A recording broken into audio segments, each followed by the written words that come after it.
자신을 드러내려고 너무 노력하지 말게 하여 주옵소서.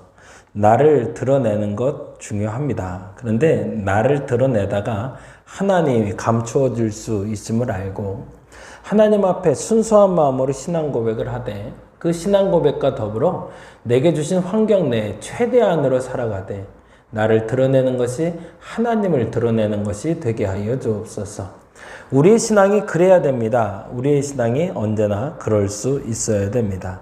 그 믿음과 그 고백이 있는 우리가 되게 하여 주시고 하나님 앞에 진실함으로 오늘 한 날도 드려지게 하여 주옵소서. 시간이 멈췄습니다. 제게는 그렇습니다. 그래서 이 멈춰진 시간을 어떻게 보내야 될지를 염려합니다. 방치되지 않았으면 좋겠고 준비됐으면 좋겠고 그래서 준비된 이 시간이 다음에 쓰임받았으면 좋겠습니다.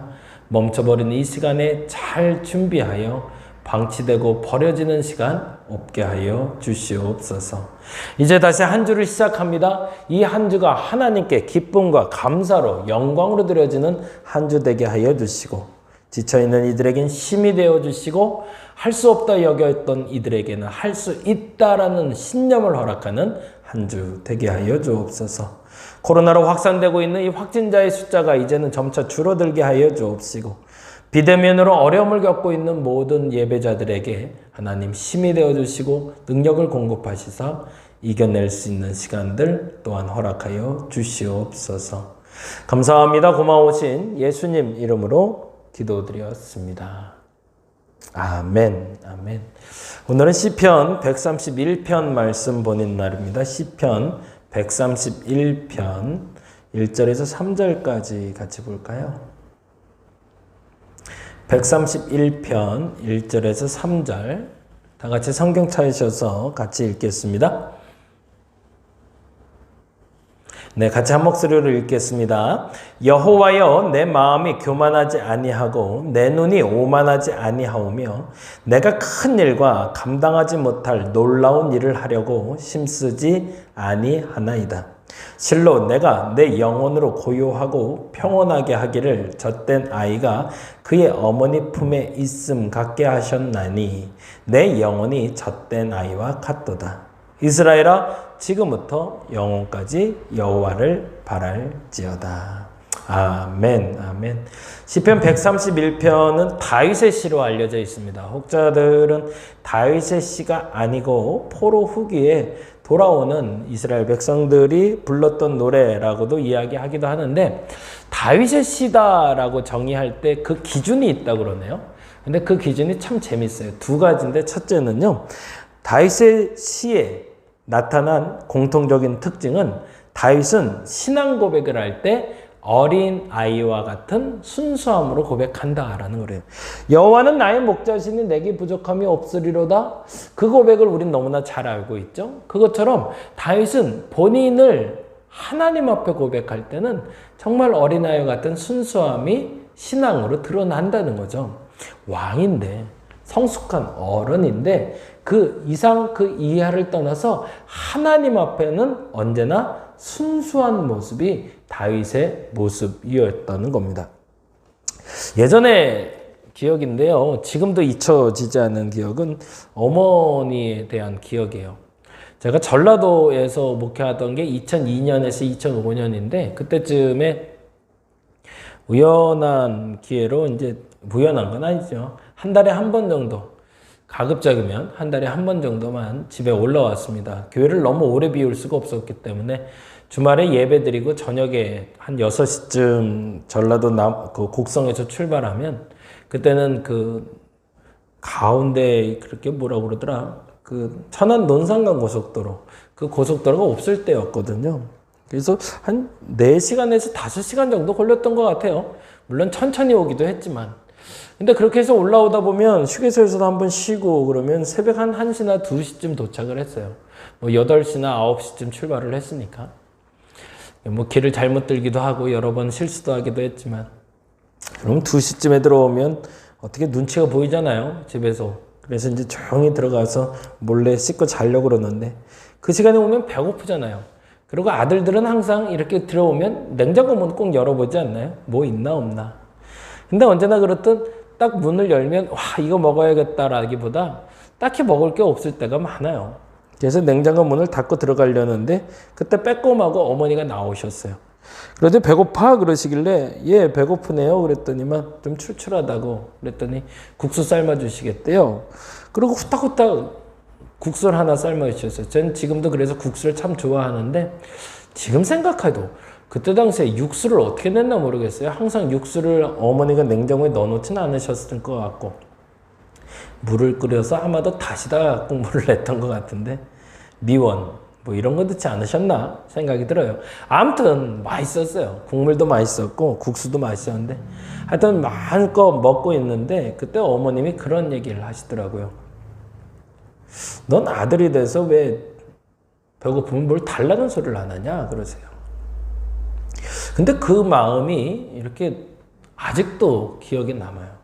새벽 2시에 국수 먹으면서 들었던 소리인데 부모에게 자녀는 언제나 무언가를 요청할 수 있는 존재, 부모에게 자녀는 뭔가를 바랄 때 해주고 싶은 존재라는 거죠. 우리 하나님에게 하나님의 백성들은 뭔가를 바랄 수 있는 존재고 하나님은 그렇게 할 때 우리를 기뻐하신다는 것 우리는 잘 알고 있는데 대부분의 사람들이 하나님께 그렇게 순수하게 구하지 못하더라는 거죠. 다윗의 멋진 점은 그 어떤 상황에도 불구하고 그의 시편 속에 그의 어린아이 순수함, 하나님 앞에선 한없이 어린 양이 되어버리는 모습. 그 모습이 참 보기 좋더라라고 성경은 기록하고 있습니다. 두 번째로 기록되고 있는 게 약속의 땅에 대한 경험인데요. 약속의 땅에 대한 욕심 외에 다른 왕들이나 다른 통치 영역에 대해서 욕심내면서 자신의 위대함을 드러내지 않았다. 그것이 다윗의 시의 공통적인 특징이랍니다. 이것도 놀랍죠? 신앙 고백은 순수하게 그러나 그의 삶의 영역엔 최대치를 근데 그 최대치는 하나님이 주신 영역 안에서만 최대치라는 거예요. 그게 참 멋있어요. 우리나라는 다른 나라를 침범한 적이 없다. 뭐 이렇게 얘기하기도 하지만 일본이나 세계대전 그리고 18세기, 19세기 겪으면서 우리는 식민지라는 것을 알고 있습니다. 다른 나라들은 자신의 위대함, 자신의 놀라운 능력을 사람들에게 인정받기 위해서 다른 나라를 지배하고 점령하며 그 위대함을 드러내는데 다윗은 자신이 가진 능력이 그 이상의 것을 가질 수 있음에도 불구하고 이스라엘의 통치 영역, 더 정확히는 하나님이 주신 영역 외에 나머지 부분에 대해서는 욕심내지 않았다는 거예요. 놀랍죠? 지난번에도 말씀드렸지만 다윗은 100만 대군을 가진 사람이었습니다. 100만 대군은 옛날에 수나라 하면 우리 당장 생각나죠. 중국에서 우리나라를 쳐들어올 때 10만 대군, 100만 대군 뭐 이런 식으로 얘기하잖아요. 근데 그 100만 대군은 지난번에도 말씀드렸지만 제국을 이룰 수 있는 숫자거든요. 소위 뭐 아수르 제국이다, 로마 제국이다 말할 때 그 제국을 만들 수 있는 수가 100만입니다.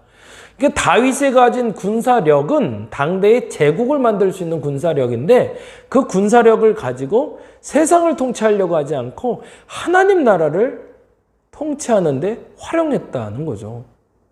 그게 다윗의 멋진 점이었습니다.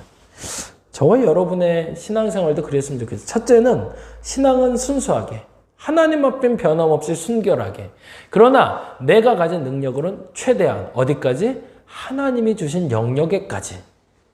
그것을 우리는 교만하지 않은 것이라고 부릅니다.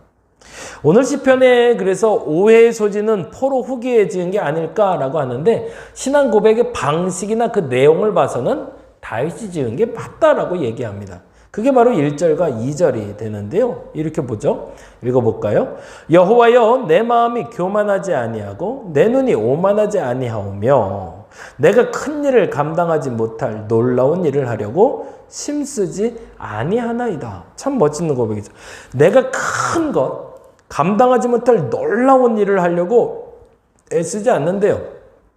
그걸 나는 교만하지 않은 것, 내 눈이 오만하지 않은 것이다 말한다 라고 얘기합니다. 아까 말씀드린 대로 두 번째 말씀드린 그 부분이 되는 거죠. 나는 모든 걸 할 수 있는 능력을 갖고 있어.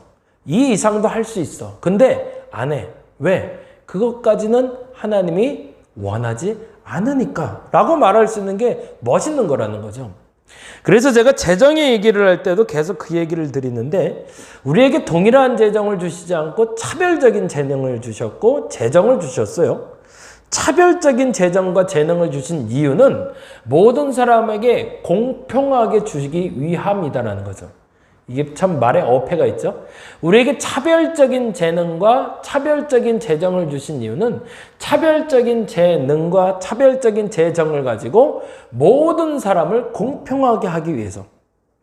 곧 다른 말로 말하자면 누군가가 부에 넘치는 부를 누리고 있다면 그 부는 차별적인 부를 가진 것이니 다른 사람을 공평을 위해서 사용하도록 만들어진 존재라는 것이고 그 부가 남들보다 못한 이는 남들에게 당당하게라도 떳떳하게라도 때로는 구할 수 있는 존재라고 명명해 주는 것이 맞다라는 거죠.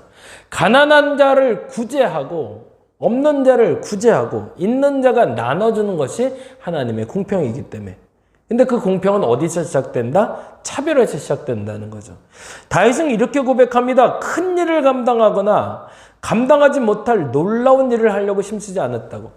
지금 내가 가진 것 그 이상의 것을 하려고 애쓰지 않고 내가 가진 것 그것에 만족하되 그 이상의 것이 생길 때마다 나는 내가 교만해지지 않으려고 나누려고 애썼다는 거죠. 그리고 나서 2절에 이렇게 고백합니다.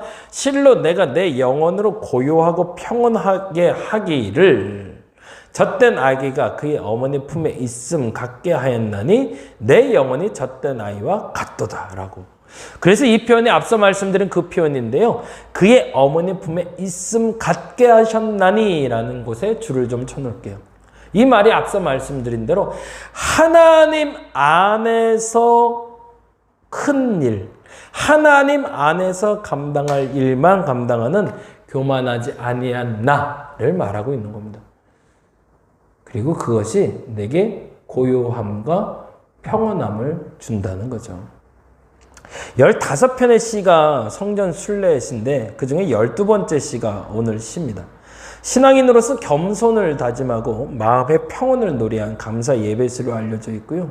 다윗은 스스로 잡고자 했다면 수없이 많은 기회를 잡을 수 있는 상황에도 절대 욕심 부리지 않고 하나님께서 세워줄 때까지 끈질기게 기다렸다가 하나님이 주신 것만 누렸던 사람. 그래서 그 전 세계를 넉넉하게 살았던 사람, 신앙의 겸손과 그리고 기쁨, 고매함이 드러나는 사람이었다는 거죠. 전체적으로는 이스라엘 백성들을 배경으로 개인의 목소리를 이렇게 내는 듯 하면서 이스라엘 백성들에게 나처럼 살아라 라고 이야기하는 시고요. 크게 두 부분이었죠. 1절과 2절엔 겸손함, 그리고 개인적인 심리적인 안정감을 위한 젖된 아이, 그리고 그 아이를 품고 있는 어머니에 비유해서 나와 하나님을 비유하고 있고요. 3절에서 결론적으로 그래서 다윗이 이렇게 산 것처럼 너희 이스라엘도 이렇게 살아야 된다라고 이야기합니다. 그래서 3절은 1절과 2절에 대한 결론이기도 하고요. 하나님을 바라듯 전체 이스라엘 회중 역시 하나님을 바라고 있어야 된다라고 이야기하고 있는 거죠. 근데 단지 하나님만 바라보고 있으라는 얘기가 아니라 응답이 속히 임하기를 조르거나 혹은 과한 것을 바라고 기대하는 게 아니라 자족함 가운데 고요 가운데 그분을 기다려야 된다는 겁니다. 그래서 멋있죠. 자족함을 가지고 고요한 가운데 그분을 기다리는 것. 그것이 이 시편의 중심 주제가 됩니다. 그래서 본세에서 강조되는 기다림이란 주제에 있어서 전편인 그에서 얘기했던 파수꾼 얘기와 연결되고 있죠. 하나님을 기다리는 마음이 하나님의 역사가 나타나기 전에 우리가 가져야 될 마음이 무엇인가? 첫째라고 그리고 둘째라고 이야기하고 있는 거죠. 그 첫째는 신앙은 언제나 순수하게, 둘째는 내가 가진 역량대로 최대한 열심히 최선을 다해서, 그러나 그 최선은 하나님이 주신 영역 안에서. 저와 여러분이 이러한 신앙 고백이 있는 이번 한 주 되시길 바랍니다. 어린아이와 같은 신앙 고백을 하시기 바랍니다. 그리고 약속의 땅, 하나님이 주신 아브라함에게 허락했던 그 약속의 땅만을 지키길 원했던 다윗처럼 내게 주신 영역 안에서 그것을 만족할 수 있는 삶.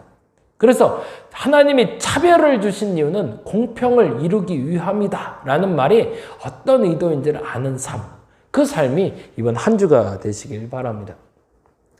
그래서 개인적인 그런 생각을 해요. 1단계, 2단계에 있는 교회들은 우리 4단계에 있는, 그러니까 사회적 거리두기 1단계, 2단계에 있는 교인들이 4단계에 있는 교인들을 좀 도와줬으면 좋겠고요. 큰 교회들도 이제는 이번엔 또 작은 교회를 좀 도왔으면 좋겠고, 그래서 서로 공존한다는 게 뭔지를 배울 수 있는 시간들이 좀 됐으면 좋겠습니다. 누가 더 어려운지, 누가 더 편안한지는 우리가 더 잘 알고 있으니까. 참 재미난 표현을 옛날에 저희 후배 목사가 쓴 적이 있는데, 도시는 과거에 농촌 사람들이 올라와서 도시를 살렸다면 이제는 도시에 있는 사람들이 농촌을 살려야 된다는 표현을 썼어요. 강화에서 목회하는 친구인데요. 그 친구가 그러더라고요. 옛날에 도시 노동자로 불리웠던 사람들은 다 농촌에서 농사 짓던 사람들이잖아요. 근데 그 농사 짓던 사람들이 이곳에 와서 한 일은 도시 노동자가 돼서 가장 낮은 곳에서 이 도시를 만들어냈잖아요. 그래서 도시가 잘 살기 시작했잖아요. 그럼 이 잘 살기 시작한 도시는 이제는 어디로 가야 된다? 농촌으로. 그래서 도농 협동으로 이루어져야 된다는 얘기를 한 적이 있어요. 지방에서 열심히 움직여줘서 지금 수도권이 잘 살게 된 거잖아요.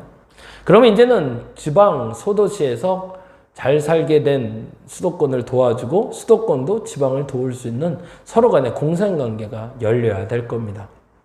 교회 내에서도 마찬가지, 우리의 신앙에서도 마찬가지, 우리의 가정에서도 마찬가지. 오늘은 그렇게 기도했으면 좋겠습니다. 차별은 공평을 위한 조건이다. 그 말에 부합한 삶을 살 수 있는 저와 여러분 되시기를 간절히 바랍니다. 기도하겠습니다. 하나님, 우리에게 차별을 주신 이유는 공평을 이루기 위함임을 믿습니다. 다윗처럼 신앙 고백은 어린아이와 같이, 그러나 우리의 능력을 발휘할 때는 약속의 땅을 넘어선 자신의 위대함을 드러내기보다 약속의 땅을 넘어선 위대함을 나타낼 능력이 생긴다면 나눌 수 있는, 차별을 공평으로 만들 수 있는 우리가 되게 하여 주시옵소서. 어렵고 힘든 시절을 보내고 있습니다. 이 시절 잘 이겨낼 수 있는 힘과 능력이 당신께 있는 줄 믿사오니 하나님 역사하여 주시옵소서. 감사합니다. 고마우신 예수님 이름으로 기도드렸습니다. 다 같이 기도하고 들어가겠습니다.